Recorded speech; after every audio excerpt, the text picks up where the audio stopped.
रिया अपने दोस्त मंजू और शालिनी के साथ गोवा ट्रिप पर जाने के लिए बहुत एक्साइटेड थी। वो तीनों रिया के घर पर बैठकर बातें कर रहे थे। मुझे तो अब भी यकीन ही नहीं हो रहा है दोस्तों, आखिरकार हमारे परिवार वाले मान ही गए हमें गोवा ट्रिप पर भेजने के लिए। सच में मंजू, मुझे तो ये सब सपने की तरह लगता है। हम लोग ना जाने कब से इस ट्रिप की प्लानिंग कर रहे थे और आखिरकार आज ये सच हो ही गई। अरे पर रिया और मंजू, ये कोई सपना नहीं है, हम तीनों सच में गोवा जा रहे हैं, वो भी अकेले। ये हमारी पहली ट्रिप होगी साथ में, बहुत ज्यादा मजा आने वाला है। हम बीच पर घूमेंगे, बढ़िया बढ़िया खाना खाएंगे। और ये देखो मेरे हाथ में क्या है। क्या? ये क्या है? ये तो तेरा मोबाइल है। अरे ये मोबाइल तो है, लेकिन देखो ना इसमें क्या खुला हुआ है। इसमें मैंने एक बहुत ही मजेदार चीज खोज निकाली है रिया, क्योंकि हमें गोवा में रोकने टोकने वाला कोई नहीं होगा। हम रात को इस डरावने बीच पर जाएंगे। ये सुनकर रिया और मंजू एक्साइटेड हो जाती हैं और शालिनी के हाथ से फोन छीन लेती हैं और पढ़ने लगती हैं। ओह, ये बीच तो हमारे होटल के ठीक सामने है शालिनी। ये तुमने हमें पहले क्यों नहीं बताया? तो क्या इसी के लिए तुमने खुद से अपनी पसंद का होटल बुक किया था? जी हाँ, सही समझा आपने। मैंने ये ट्रिप बहुत अच्छे से प्लान की है। आसपास रहने वाले लोगों का मानना है कि ये बीच गोवा के सबसे डरावने बीचों में से एक है और यहाँ पर एक चुड़ैल और उसके प्रेमी भूत का साया है। उन दोनों ने इस बीच पर ही सुसाइड करके अपनी जान दी थी। वाह वाह, क्या कहानी है। अब मैं समझी शालिनी कि तूने हमें इतना अच्छा होटल इतने कम दामों में कैसे दिलवा दिया, वो भी गोवा में। उसके सामने ये बीच वाली जगह भूतिया जो ठहरी, कोई वहां क्यों जाएगा? हाँ वो बात तो है मंजू। वैसे फिर ये तय है ना कि हम तीनों रात में इस बीच पर घूमने जाएंगे? हाँ, मुझे कोई प्रॉब्लम नहीं है, मैं तो एकदम तैयार हूँ। अरे हम रोज रोज थोड़ी ही गोवा जाएंगे। और मुझे भी कोई दिक्कत नहीं है, मैं भी एकदम रेडी हूँ।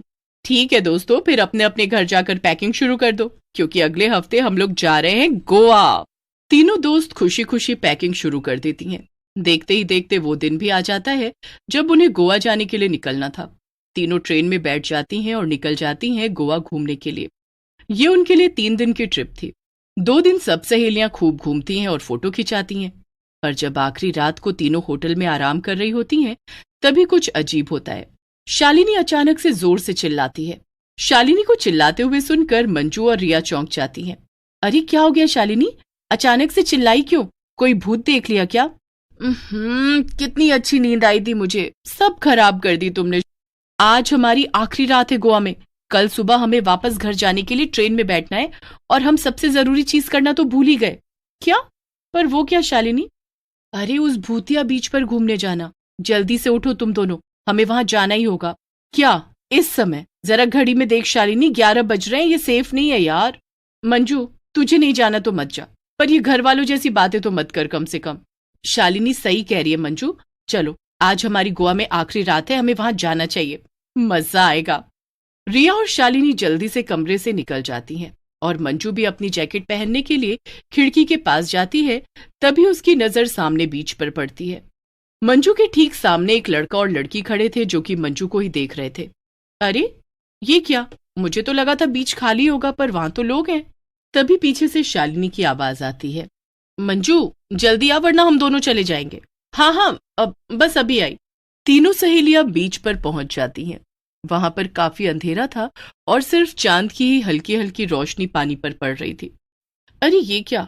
होटल की खिड़की से तो मुझे यहाँ पर 2 लोग, एक लड़का और लड़की दिखे थे, पर अब तो यहाँ कोई भी नहीं है। शायद चले गए होंगे। क्या तूने एक लड़का और लड़की को देखा? फिर तो वो दोनों वही प्रेमी भूत और चुड़ैल होंगे। अब तो उन्होंने तुझे देख लिया है।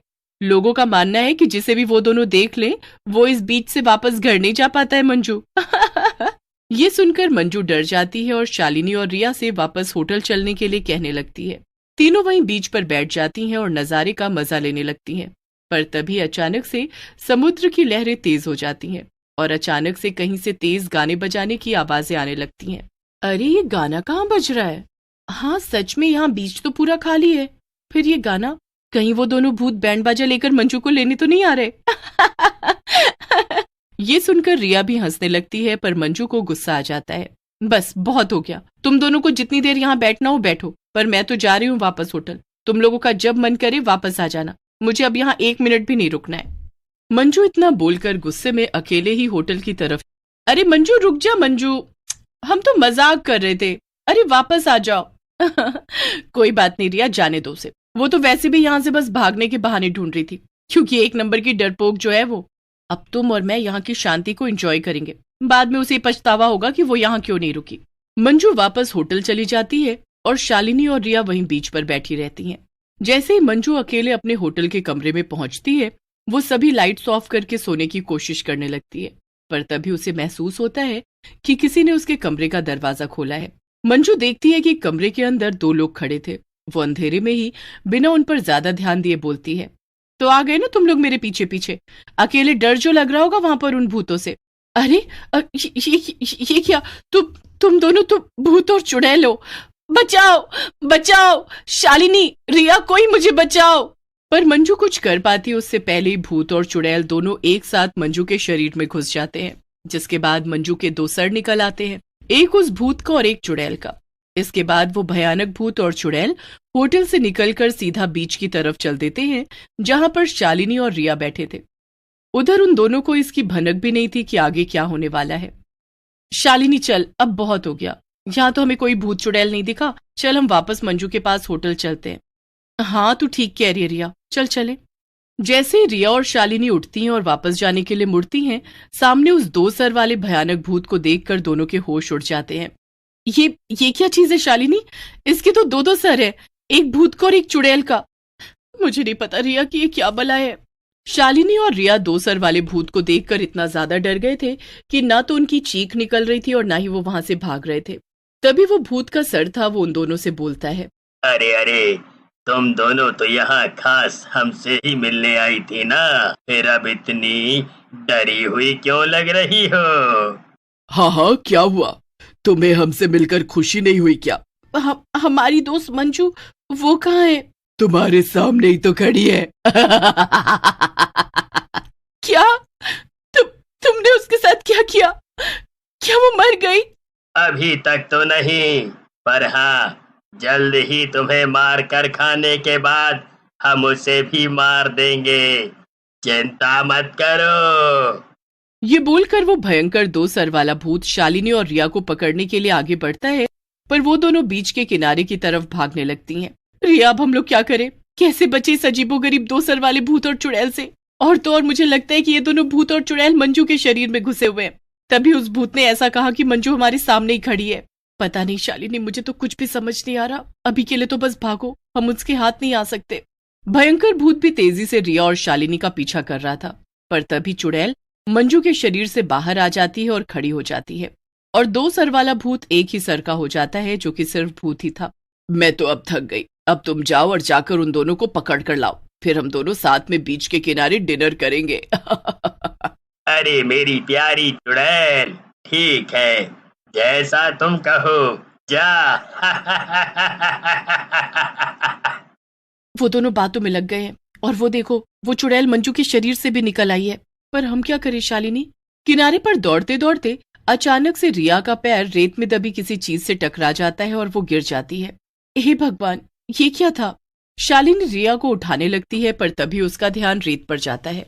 वहां और कुछ नहीं बल्कि किसी आदमी के कंकाल की टांग थी। हे भगवान, ये तो कंकाल है। क्या? कहीं ये उस भूत का तो नहीं? रिया और शालिनी जल्दी से रेत खोद कर देखने लगते हैं और उन्हें एक लड़की और लड़के का कंकाल मिल जाता है। शालिनी, ये जरूर इन दोनों के ही कंकाल हैं, क्योंकि इस भूतिया बीच पर और कोई भी नहीं आता। मेरे पास लाइटर है, इससे पहले वो भूत यहाँ आए हम इन कंकाल को जला देते हैं। हाँ रिया, पर जल्दी कर, वो देख, वो इधर ही आ रहा है। रुक जाओ तुम दोनों, अब बस तुम्हें हमारा डिनर बनना है। इतने में रिया अपनी जेब से लाइटर निकालती है और दोनों कंकालों पर आग लगा देती है, जिससे सिर्फ कंकाल ही नहीं, साथ साथ चुड़ैल और भूत भी जलने लगते हैं। पर भूत जलने से पहले मंजू के शरीर से बाहर आ जाता है और फिर तड़प तड़प कर चुड़ैल के साथ ही गायब हो जाता है। ये क्या हो रहा है? शालिनी, रिया, होटल रूम में मैंने उन भूत और चुड़ैल को अपनी आंखों से देखा। जल्दी से इस भूतिया बीच से चलो। शालिनी रिया मंजू को गले लगा लेती हैं और फिर तीनों वापस अपने होटल चली जाती हैं। इसके बाद वो तीनों कसम खाती हैं कि आइंदा कभी भी ऐसा कोई काम नहीं करेंगे जिसमें कोई भी भूत या चुड़ैल शामिल हो।